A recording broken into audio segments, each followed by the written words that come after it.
My personal statement is lead with vision and heart, empower teams to think boldly, act independently, and deliver with joy. And, we so often focus on the results and what we achieved and what we accomplished.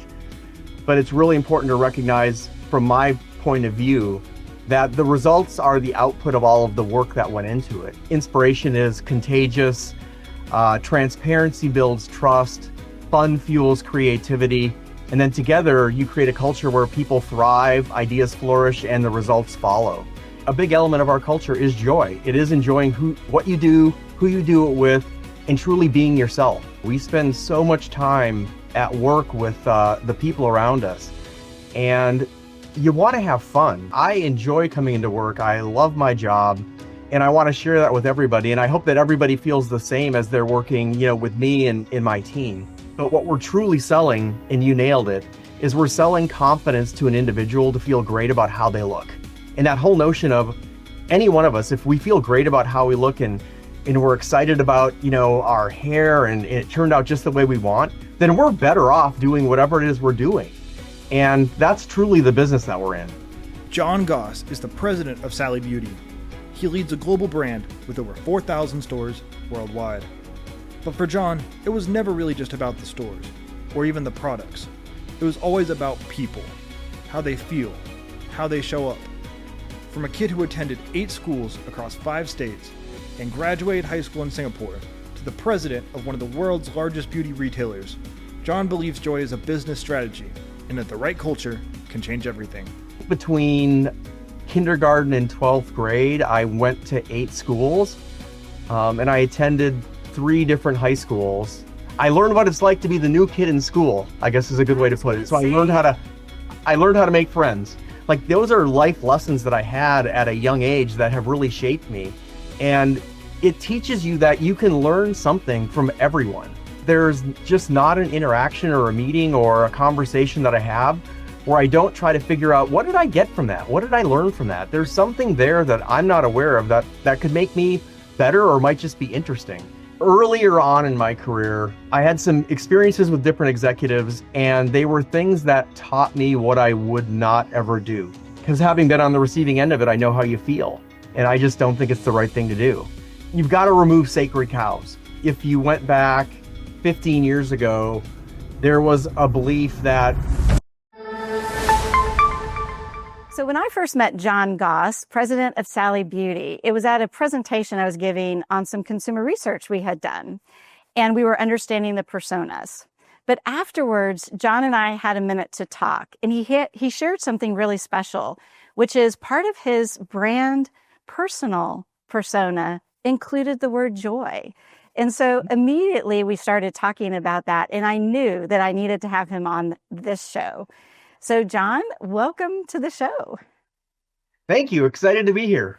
Well, I was just it was crazy. I've talked to so many executives and so many leaders, and I will have to say you were the first to actually say your personal brand persona had the word joy. So first of all, would you mind sharing what it is and how joy is a part of it? Yeah, absolutely. Absolutely. So I believe in this notion of like having a personal brand statement and really understanding who you are, what you stand for. And my personal statement is lead with vision and heart, empower teams to think boldly, act independently, and deliver with joy, which is where joy falls into it. And then I finish it off by, I believe inspiration is contagious, transparency builds trust, fun fuels creativity, and then together you create a culture where people thrive, ideas flourish, and the results follow. And, we so often focus on the results and what we achieved and what we accomplished. But it's really important to recognize, from my point of view, that the results are the output of all of the work that went into it. And that element of joy is critical. We spend so much time at work with the people around us, and you want to have fun. Like, I enjoy coming into work. I love my job, and I want to share that with everybody. And I hope that everybody feels the same as they're working, with me and in my team. And so having that element of joy in there it's really important. It's meaningful, it's personal. And, frankly, I think it's something that I do stand for.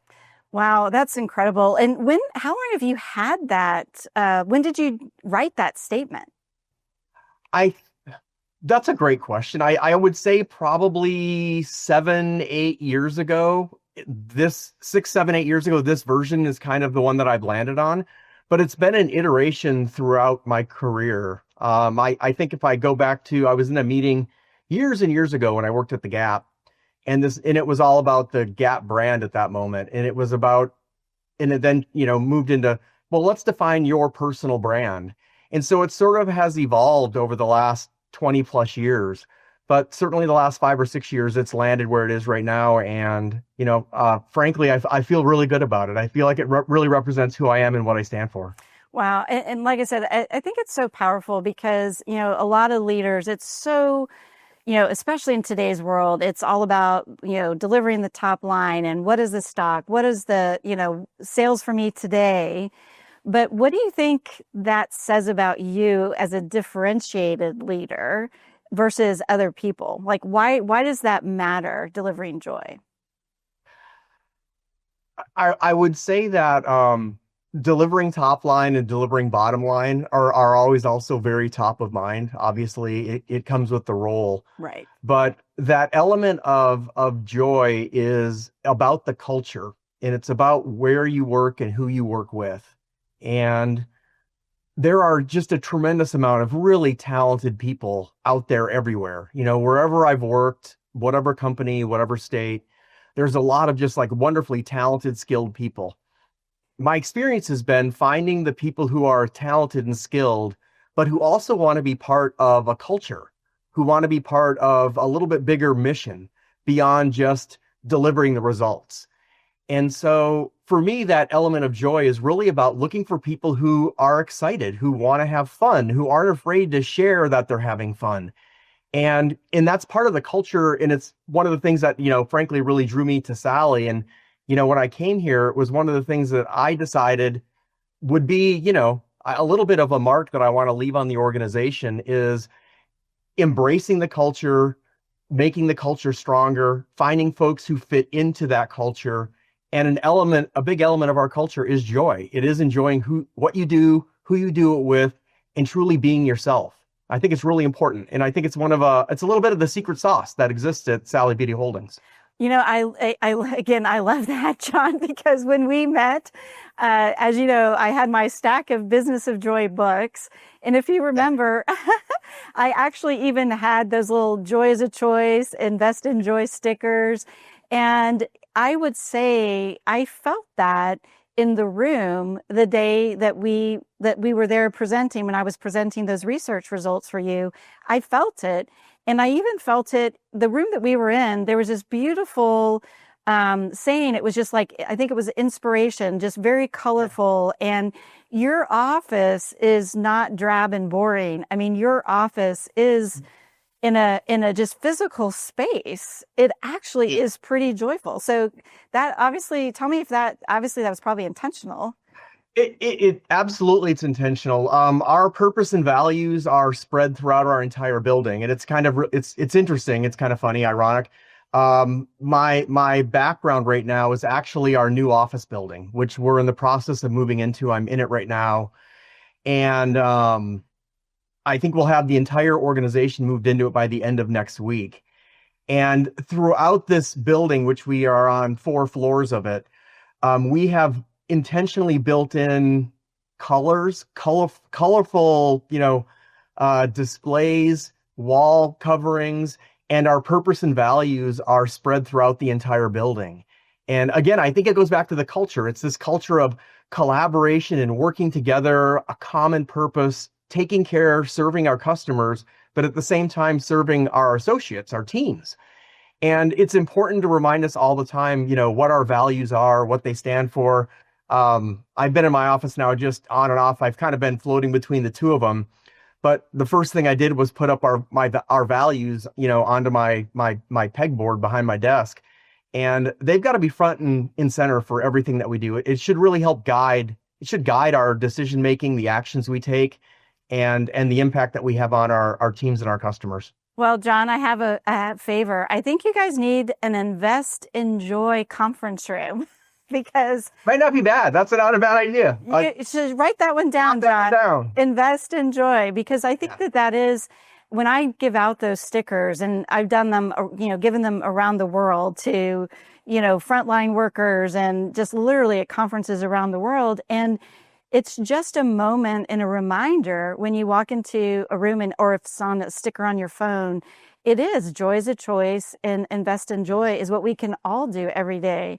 But I want to ask you, so I'll look forward to coming to see that Invest in Joy conference room, John. Okay, you got it. You got it. And so I want to ask a question, which is, you've been at Sally for quite a long time, and I've had the opportunity to work with you guys over a couple of years now. But what is a moment that you're very proud of, just in general, for Sally Beauty, since you've seen a lot of change? I think the thing I'm most proud of, like hands down, is that we really believe in keeping our customers front and center of everything that we do. And, we sell hair color and shampoo and conditioners and styling products and nail, equipment and polish, etc.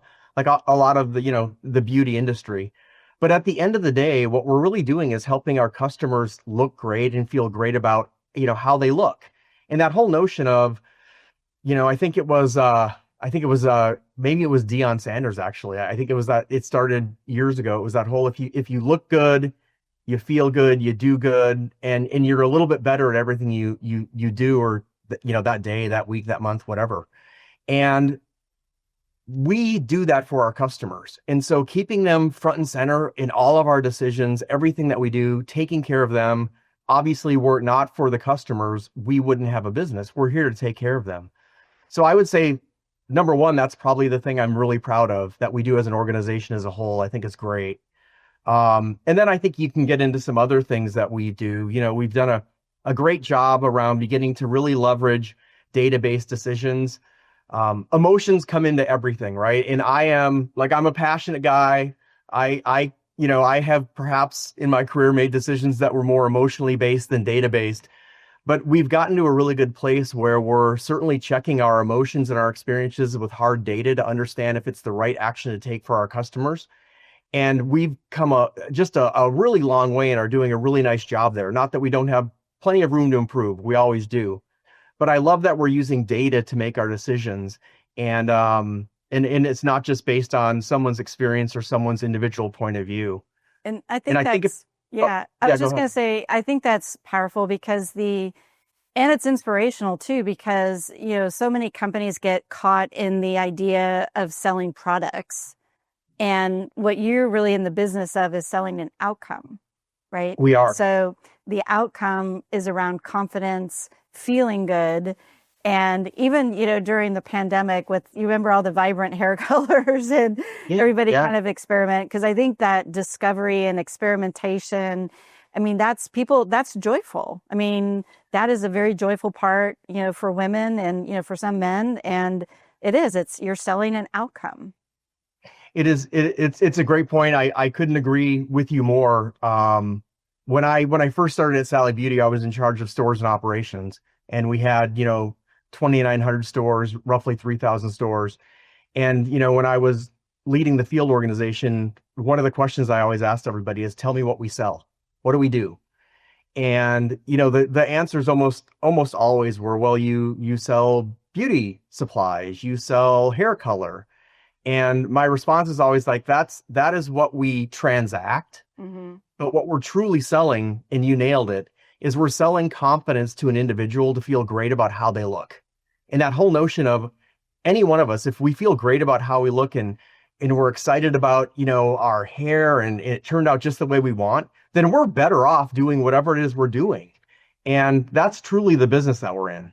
Yeah, and it is joyful. And that I think what we've learned is, that process of finding what you like, that creativity, it really can be very joyful. And I think what you do is important. It's not selling products. But I do want to ask a question. When you think about that pride, is there anything else just from how the culture, you mentioned moving from kind of a more gut, maybe emotional sometimes, to really much more data driven. Have you seen kind of this cultural change as you've tried to hire more people that are in that creativity discovery? Have you seen kind of some culture evolution over that time that you're proud of as well? Yeah, I think absolutely. As you're bringing in folks who are more comfortable balancing their gut, their intuition, their experience with data, you start to the meetings start to change. The sort of dissecting the information starts to change. You're still bringing fun into it. You're still bringing a point of view into it, but you're validating it. And I would say it's only strengthened our culture. We've always been a very creative, innovative place to work where, we develop a lot of our own brands, our own products, and it's something people are really passionate about. But marrying that up with real information, whether it's about a customer, whether it's about market share, whether it's about a competitor, whatever it might be, I think has only strengthened us.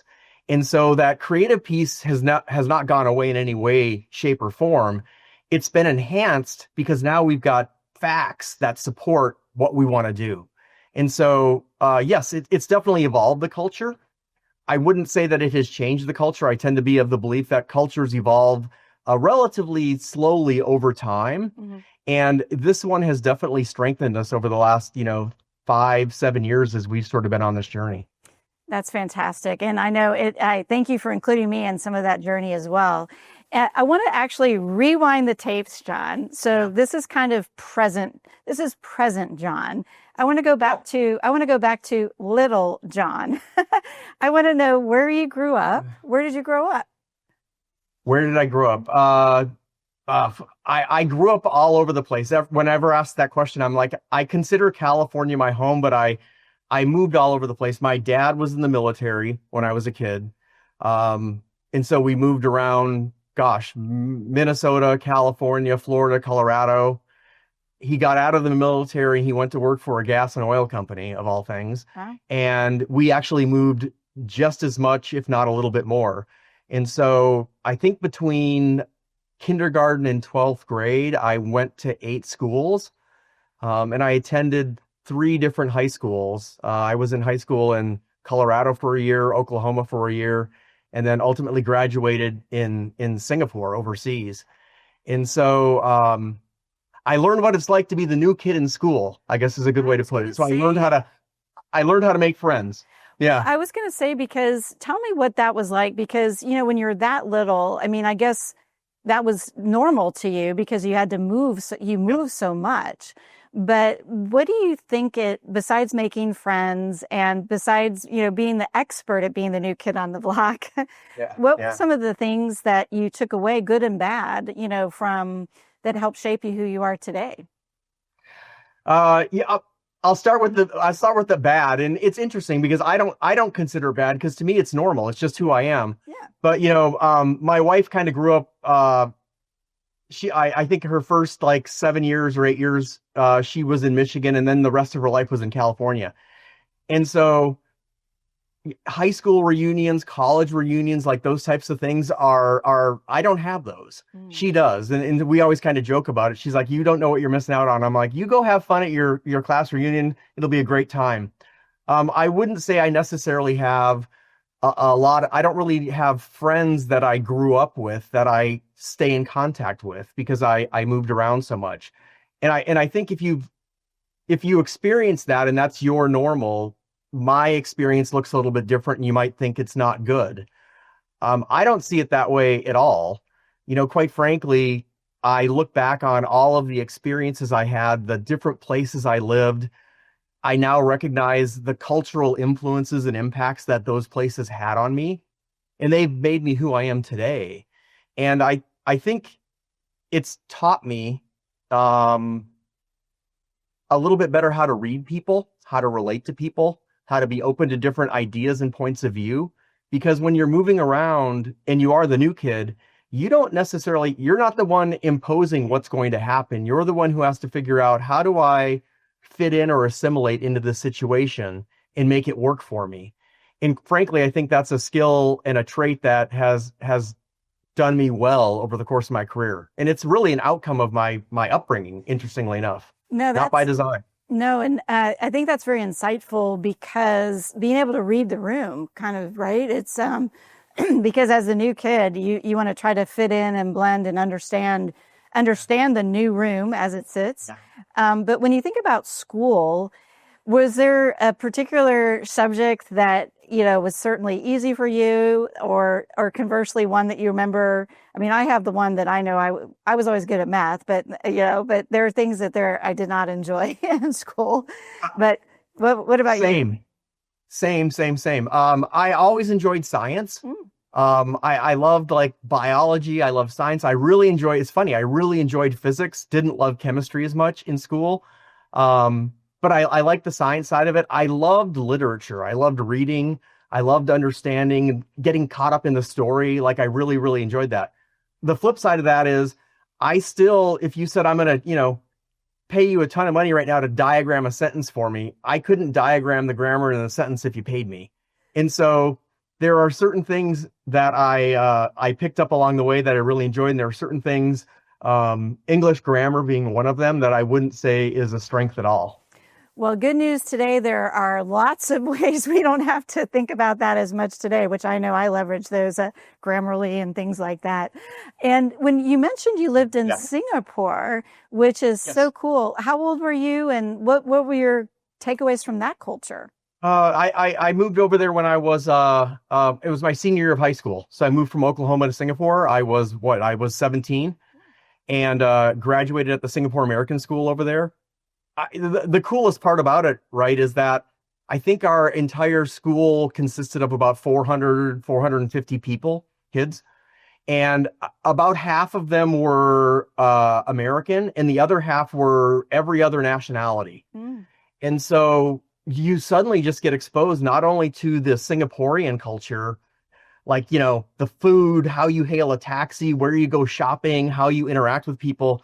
But at the same point in time, you're being exposed to all of these different people from different parts of the world. And, it's funny. I remember I grew up in places that didn't play a lot of soccer. And I grew up in places where no one had ever heard of rugby. I didn't even know it existed.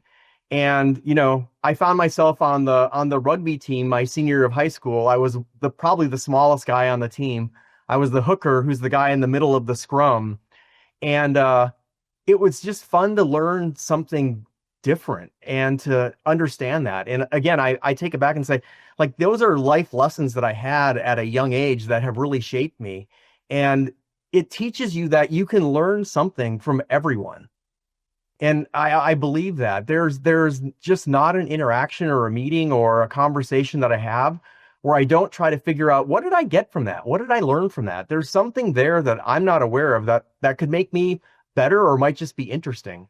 And I think that was really just an outcome of like living in sort of different places and seeing different cultures and appreciating them for what they are. Well, what's so fascinating to me is as I listen to that, the discovery, creativity, trying new things is just in your blood. It's in your DNA because of how you grew up, and what a gift that is, and what a gift for Sally Beauty, because that's so aligned with what that brand is all about. So it's fascinating. I always love hearing these backstories to really understand how people land where they are and why you love what you do, because you're in a perfect seat given how you grew up and all those skills that you really enjoy. So it's so cool to me. But given all that travel, and you may or may not, but did you have like a first job, like before you got out of high school? And what was your first job? First job, little. I did. My first job, we were living in Castle Rock, Colorado, and I worked for my neighbor. We lived out sort of in the foothills. Everyone had like 10 acres of land type thing. And I worked for my neighbor sort of across the little valley from us. And I was 13, I think 13, 14, 15. I lived there 3 years. And I ran in his garage, a printing press, a very small printing press. And he was the salesman for American Express. And he would go to all of the different establishments, restaurants, retail, hotels, And he was the one who put out the American Express card applications, which, that stuff doesn't exist anymore. And so I would sit in his garage and I would work, I don't know, maybe 10 hours a week, a couple hours after school each day. And I would run that printing press and I would print those, American Express applications and rubber band them up and put them in boxes and get all that stuff set up for him so he could go do his job. So yeah, I started working early on, but I will say then I got my first real job, moved to Oklahoma I was 16, and my first real job was McDonald's. So I am one of those people who started their official career at McDonald's. Yeah, I have to say you get the prize for the most creative. And again, I'm like, wow, this is all of these dots go together, because you think about a printing press and, that is a unique, you hear babysitting, lawn mowing, but a printing press, I mean, that's pretty unique. And especially, for a 13-year-old. But so what lessons, it's you think back and you might learn more that you don't appreciate when you're 13 years old. But what about it when you were thinking back? What kind of things did you learn that might have been unique at 13 running a printing press? I can assure you I learned that I didn't like it. The sort of the routine of running that press, it was not something that I necessarily thought was a whole lot of fun. Yeah. That's one. Number two, I would tell you, a lesson is that you show up and you work hard. You show up. I wasn't late. I was there every day. You didn't call out sick, and you fulfilled the commitment that you made. And so that, I learned that early on, and, I'm very thankful and grateful that I had, wonderful parents who sort of taught me the value of work and of saving up your own money to allow you to go, buy something that you want to buy. And I think I've taken all of that with me as I've gone through. But I will say, as a quick side note, after my freshman year of college, I went home, and over the summer I worked for Sony, and I was on the assembly line at a Sony manufacturing plant in California. And again, it reinforced that this is not where I belong. This is not the type of work that's good for me. But the money was good for a summer job, so it was worth it. Well, and that's what I really find so valuable is that, when we're young, we if we have those opportunities, so from McDonald's to the printing press to a manufacturing line, you kind of figure out okay, these are things I learned, the accountability, but then I kind of learned what I don't want to do also. And I think that's as valuable as learning what you do love to do, which Absolutely. This is a great segue. So the next thing I want to talk about is actually you have definitely found your way into retail in your early days in Gap and Signet and Zales, and then landing at Sally. But what about retail? Well, first of all, tell us the story of what drew you into retail in the first place. Clothes and shoes. I liked clothes, I liked shoes, and I still do. And when I needed to go find a job, I was like, well, I'm going to go work somewhere where I can, buy clothes and buy shoes. And that's really how it started. I started off at a non-existent department store, J.W. Robinson's in Southern California was my first retail job. And I worked in men's furnishings, selling ties and shirts and learning how to tailor suits, not tailor, but measure suits. And that's where it started. So I got into it for the clothes, and then I got my first offer. A friend of mine from Robinson's went to work at the Gap, and they ended up offering me a full-time job as a salesperson at the Gap. And when I went to the Gap, it just completely clicked. I love denim, love jeans. So I love clothes, I love jeans, I love shoes. I'm like, I've just fallen into the greatest thing in the world. And it started from there. And it's funny. Those jobs are all about, it's the same thing I do today. It's about working with customers, finding the right outfit, getting them something that they're excited about, and watching that person leave your store with a smile on their face. I always found that fun. I found it really enjoyable. Well, the other thing is it's even thinking back to that tailor and that clothing, it's that confidence again, right? It's, somebody, especially, men might need, because I've done some work in men's apparel, and, they need a little help sometimes feeling confident in how they look. And so that also is kind of a gift that you could provide, in those early days. And it's all full circle. But I have to ask you a funny question. So you mentioned clothes and shoes, but you didn't mention socks. So do you like to have a lot of different socks as well with your shoes? It's a fair question. I've definitely gone through the sock phases. I've gone through like the crazy sock phases. I've gone through the basic sock phases. And I guess today I'm probably a little bit more of a no sock or a no show sock type of guy right now. But yeah, for sure. The socks are, and socks were given over the holidays this year at my house. So it's still going on across the family. Well, I definitely say socks is definitely a tell, because sometimes if, and it's all, seasons, right? But socks can be a tell on, if socks is an accessory that you really, the colors and expressions and all of that. So, so that's good to know that socks are alive and well at the Christmas, under the tree this year. So, but when you think about those other, what about other customer insights that that experience about confidence, maybe that you're bringing forward with you today as well?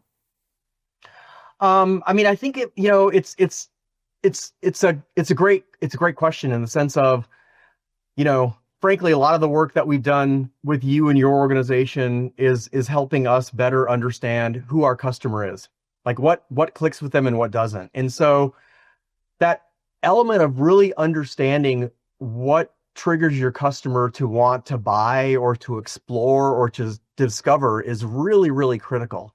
And I guess what I would say is that notion of understanding what your customer looks for then allows us to serve up the best options for them, whether it be product categories, or it could be a promotion at the right time, or it could be just content and education as to how to use the products that they're buying. And I think understanding the different personas that you serve is critical in that way, because we don't want to be speaking to everybody the exact same way. I use this story a lot. They were great shoes, liked them, but immediately after I had bought the shoes, bought them online, there weren't any stores at the time. I think they've got a handful of stores now. And I started getting offers for handbags and for what really is women's apparel. And it struck me, and I've shared it with my team, years ago. I was like, this is a great example of, here's a product that was very interesting to me that I went out and spent money on. And now as they try to re-engage me, they're engaging me with things that don't make any sense to me. And that is about understanding who your customer is, understanding what they want, and then we as a business giving them what makes the most sense. And that's a lot of the work that we've been doing over the last, 3, 5, 6 years. And you hear the term personalization a lot. It's thrown around, but this idea of truly getting to a one-to-one engagement partnership with a customer is just so incredibly valuable. It's what drives loyalty. It drives satisfaction. It drives repeat purchases. And, frankly, all of those things are great for our business, and they're great for the customer. So it's a win-win all the way around. Well, and I couldn't agree with you more. There's nothing more frustrating. And I actually do have a couple pair of those shoes. They are very good. And it was my millennial nieces that introduced me to that brand because they live in them. And what was fascinating is that there's nothing more frustrating or disappointing to a consumer when what you just said happens is, surely there's just they could collect one more data point. Gender is sometime part of the process to be able to understand and not send you the handbags, so, right. And through all the, digital transformation, all the tech stacks, it's like, that's a little disjointed if, you're getting handbag emails, right? It is. It's true. But what I would say is that, depending on if you're a retailer, we started off as a brick and mortar retailer with, literally thousands of stores is how we grew up. And then to transition from a brick and mortar business into a digital business is a transformation. That takes a lot of work. And from a systemic standpoint, you're not set up that way. And so it's been a great, process for us, a transformation, an adventure for us. It's been a lot of fun, made a lot of progress in that area. But it does help, for me, sort of working in this industry. It's interesting to watch how a DTC, how it goes DTC web to brick and mortar now. It's very different than what we did 20 years ago. And so it's forced a lot of I guess older retailers to figure out how they can catch up. Well, I think what may be surprising to a lot of people, and you can tell me if the number may be even more, but how many locations do you guys have right now, John? The US and Canada, Sally Beauty has 2,400 stores. Right. So I don't know that people would have known that it is that large. And then obviously during the pandemic, I know one of the things that you guys were doing is, the innovation. And today it seems so straightforward, but you guys had to do a lot of transformation just to the buy online, pick up in store, and all of these things. And tell us a little bit about that and maybe some of the pushback or challenges, because the pandemic allowed for innovation that would have taken forever to happen more quickly because you had to. But tell us a little bit about that, because I know that was a huge, huge project for you guys.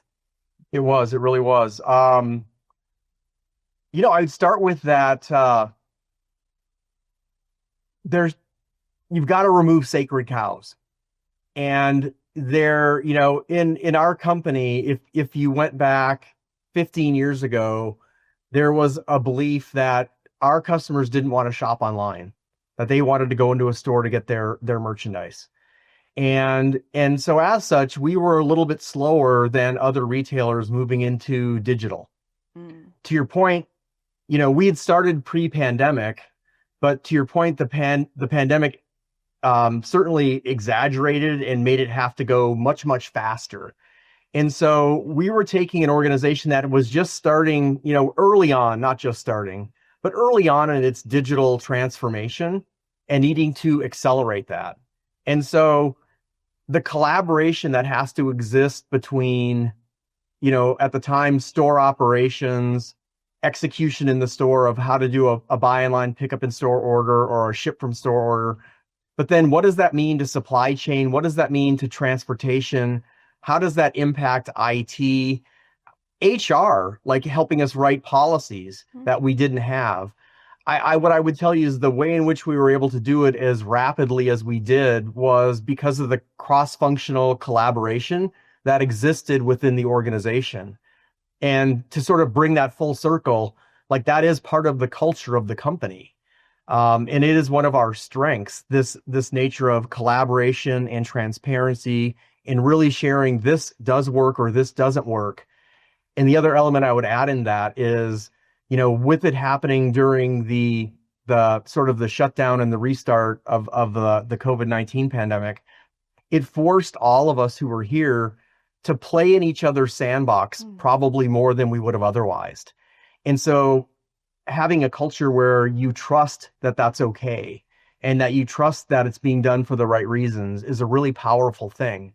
And it's through that we were able to do it so quickly. Because we had the skills, we had the talent, we had, the systems, we had some of them, we had to buy and build some of the others. But the talent and skills are there. It's really about the collaboration, the teamwork that made it come to life. So it was a fast and furious, 3 to 6 months of trying to get that stuff stood up. And I still have, memories of a tremendous amount of cardboard boxes sitting in the back rooms of stores from ship from store. And it was an adventure. Oh, it was an adventure. I believe it, because when you think about the speed at which change had to happen, it was, kind of do or die. You got to figure it out. But one of the things that struck me that you said that I think is so interesting is you said we had to learn how to kind of play in each other's sandbox. And I think that that's such a great, number one, it's a great visual, because you can imagine that, like, we all have to get along. But I think it is so interesting that companies just worked so much in silos previously. And so when you think about how your leadership has had to evolve over time, what do you think, is there things that you can think of that how you've had to change and adapt, to to be that leader today? I think as to be a really good leader, I think one of the things you have to bring is curiosity, and you have to be willing to ask questions. And then in return, you have to be willing to listen to the answers, even if they're things that you don't necessarily want to hear. And you have to be okay with that. And the, you know, to play in somebody else's sandbox, you have to be comfortable enough in your own skin to say, like, I'm going to let somebody else come in here and tell me what they think I ought to be doing, because clearly we're not doing it the way that we need to do it. And you have to be okay with recognizing what isn't working to be able to move the business forward. And I think that's I would chalk it up really to like the curiosity piece. Ask the questions. Don't be afraid to ask the questions, and don't be afraid of the answer. And recognize that you're going to hear things that you don't want to hear and that maybe don't feel so good. It's okay. Because if you're in an environment where people are focused on a singular mission, you know, taking care of the customer or whatever the issue might be, then you'll solve it together. And together, the company wins. And so, you know, I'm fortunate that I work at a place where that culture exists. And we just, you know, we work to try to make it stronger and stronger every single year. But without that, I think it could get nasty, right? Because you're stepping on people's toes, and not everybody likes that. And I think to work collaboratively to break down the silos, you've got to be able to just say, hey, here's what's going on. Here's what's happening. I need help. Come help me. Doesn't mean I'm not a good leader. Doesn't mean I'm not a great employee. Doesn't mean any of those things. It just means that I'm smart enough and willing to recognize where I'm not delivering what I need to. So let's go solve it together. I think it's a powerful combination. I couldn't agree more. And I will say, John, just having been with you in many meetings, what I was so impressed with, you actually, exactly what you just said, I see in action every time I'm in a meeting with you. Yeah. And I love that because the curiosity comes through. And what I loved is you also, for me, I love when, you know, executives ask hard questions of the data that I'm sharing, because then I know that it's sinking in and that, you know, you're open to changing and you're open. And so that's, to me, best case scenario when I'm presenting to a leadership team. And so I just want to say you live that. What I just heard you say, you're not just saying it. I see you live that each and every day. So well done. Well done. Appreciate that. Yeah. Appreciate that. Yes. Well, what I want to do is I have a tradition, and what I love to do is share questions. So we have kind of what I call my lightning round. Okay. And so what I'm going to do, and because we are virtual on this one, I have 3 cards in front of me, and all you can just say left, right, middle. And I'm just going to, whichever you say, left, right, or middle, I'm going to give you. Let's go middle. Let's go middle. All right. So middle it is. Are you ready? Ready. Okay. This is interesting. Is there something you wanted to do in your life that you didn't because you were afraid? Something I wanted to do in my life that I didn't because I was afraid. You know, it's, great question. I have a brother-in-law who is an avid skydiver, and I think it's fascinating and it sounds so fun, and I'll never do it because it just doesn't, I can't see myself jumping out of an airplane. I bungee jumped once, and that was terrifying enough. But when I talked to my brother-in-law, and his one of his sons does it now too. And like, they love jumping out of airplanes and parachuting. And I just think it sounds so cool and fun, and it sounds absolutely terrifying. And I would definitely say I'm afraid to do that. Yeah, it's not going to happen. Well, it's funny. I've jumped off of a cliff, like probably it was 30 feet high, which I can't believe I did that. But my brother-in-law, sounds like yours, is, you know, he jumps out of, you know, skydives, you know, just all these things. And I'm like, whoo, that adrenaline rush. I can find adrenaline other ways. I agree. And they tell us how wonderful it is. And there's pictures that they've taken when they're falling through the sky. And I'm like, I love looking at the pictures, but I'm not doing that. There's no way. I hear you. I salute you on that. Yeah. Okay. So my next tradition is a previous guest wrote a question, Okay. that then I'm going to ask you. Okay. So, and I have it on my nifty Joy as a Choice cards. And so this is an interesting one too. What memory drives you as a leader?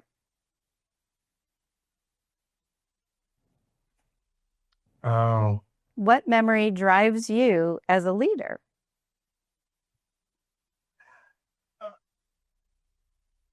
I would tell you without getting too far in the details, like earlier on in my career, over 20 years ago, um, I I had some experiences with different executives, and I was not at a level where I would ever interact with them on a regular basis, but I had some experiences with different executives, and they were things that taught me what I would not ever do. And uh, for me, it's always about the people. It's always about the team. It is about joy, as we kind of started out with. And I think it's critically important that whatever interaction I have, I leave somebody feeling good about themselves and good about their work, even if it's not, even if it missed the mark, even if it's not what we want to do. That doesn't mean you don't give the feedback or talk to them about it or you figure out what you need to change. It doesn't mean any of that. But it does mean not demeaning anybody or making anybody feel less than they are because something didn't go the way that you wanted. And having experienced it firsthand, I made I've made many commitments, but one of the commitments I've made to myself over the years is that I would never do that. Because having been on the receiving end of it, I know how you feel, and I just don't think it's the right thing to do. And I think that's where values come into play. That's where your belief in people comes into play, and that's where the belief from my end of the way we work, how we work, the energy we put into it, the creativity, the transparency, it will produce the results if we do it the right way. That is a fantastic answer, John. And here's why I think it's so insightful and powerful is when you think about Gen Z today, and there's this myth that they're unemployable or they're lazy, they're not. And what I think Gen Z can learn from what you just said, even the whole conversation, is those early jobs, you kind of learn what you don't want to do. But then there's so many leadership lessons about paying attention to the managers that you really enjoy working for, and then the managers that you don't enjoy working for. And those lessons will shape you throughout your whole life. But I think sometimes, through social media and just everything, the noise that's going on, I think those valuable lessons maybe are getting lost, or those opportunities for those lessons, because people aren't really thinking about them that way. So thank you for that. I know that was a very deep question, but I think that was a fantastic answer. So thank you. And my pleasure. Yes. And so our last question is, or my last thing is that you get to write a guest for the question. You get to write a question for my next guest. And so I have my little Joy journal. And what I'll have you do is you can write your question down. And then what I'll do is next time I see you in person, I'll have you write it here. But we'll make sure that my next guest actually gets your question. All right? All right. So just take a minute and you can write that. Got it. Yay. All right, got John. it. Well, I appreciate your time today. It was such a pleasure and what a joy. And I think it was destiny that our paths have crossed. And I just look forward to many, many more conversations. So thank you so much. Yep, appreciate it. Thank you so much, Lisa. Take care. Thank you. The Business of Joy. Thanks for tuning in today. I'm Lisa Miller. In growth, it doesn't come from more data. It comes from understanding people. It's translating human truth into the business outcomes. I work with leaders to close the gap between what consumers feel and what companies need to do. It's turning emotional insights into strategic advantages. It's the clarity that you need to drive growth. If that sounds interesting, let's connect. You can reach me at lisa@lwm-associates.com or on LinkedIn, Lisa W. Miller. And remember, joy is a choice we make and a business we build. So keep investing in joy.